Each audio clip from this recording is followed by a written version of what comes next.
Hello fellow tankers and welcome. So you might have heard that Onslaught Lite has again started.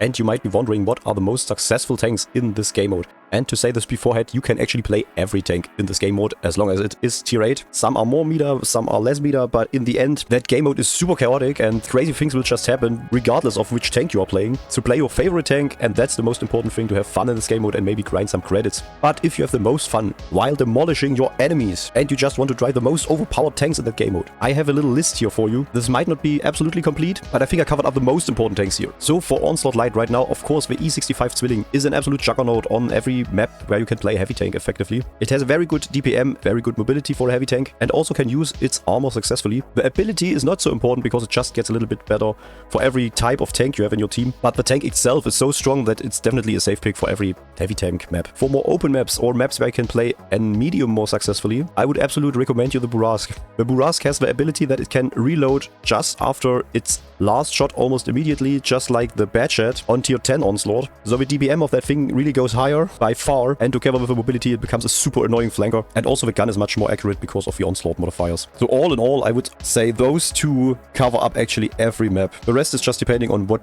else you want to play. Very interesting in my opinion is also the KPZ-07, because it is very fast. It has a very good DPM and also a very strong HE shell if you flank the enemy. It also has some kind of armor, especially against tier 8. So on more open maps, you can definitely try out the KPZ as well. It has the ability with the airstrike, so that can come in handy, for example, to decap or stuff like this. But actually, one of my favorite tanks in Onslaught is the Obsidian. The Obsidian has such a trollish armor, just side scrape and the enemy will bounce lots on you. It also has the Fury ability, so together with its already good DPM, it skyrockets that DPM pretty much, and you basically become an autoloader while this ability is active. So on city maps, the Obsidian is really fun to play and also counters the Ares tanks very nicely, because they are bouncing all the time with their stupid machine gun, and you can return the favor with a pretty high DPM as well. So another very good option for medium maps would be, in my opinion, Progetto 46 and the Prototipo 6. Even though they are auto reloaders, they are very fast, and they have the ability to reload every shot of their magazine faster, depending on how much that ability is reloaded. But you load the first shell, the second shell, and the third shell faster, so you become even more effective as an autoloader. The Progetto 46 already has actually a pretty good DPM for an auto reloader in my opinion, but this ability really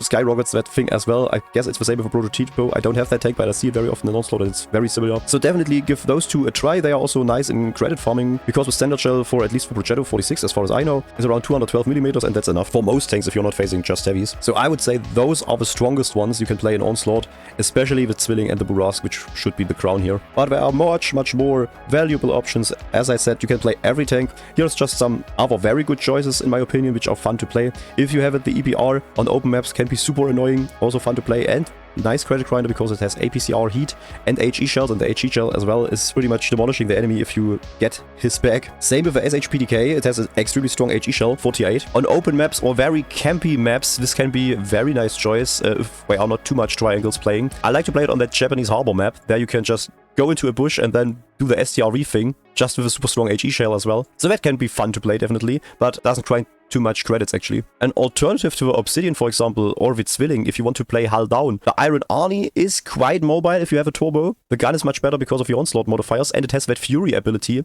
so the DPM increases definitely. I think the Obsidian and the Iron Arnie were the best choices, maybe together with Bourrasque for the last Onslaught Lite seasons. But I think now the Iron Arnie is like overshadowed by the Zwilling, and somehow people are still managed to penetrate your turret, to penetrate your lower plate and your sights. I think it's still very good, but it can be surprisingly frustrating at some point if you think you're standing hull down and you are immortal, but you aren't. But it still bounces enough. If you play on the open map and want to annoy your enemy very much, you can also play the LT432. It combines being a pretty good scout and also having some armor, especially at tier 8 and against light tanks, and you can spot. So on that open field, I think it was Malinovka, or was it Progorovka? It was some Kemperovka map. You can definitely try out the LT if there are not already one or more light tanks in your team. So some stuff I have heard and seen on the battlefield about is now those three here. The AMX 5100, for example, I see this a lot. This must be pretty strong actually. It is fast. It has that large magazine which can reload faster because of its ability. Depends on the map and of course your team's tank layout, but you can try this thing definitely. Should work very fine.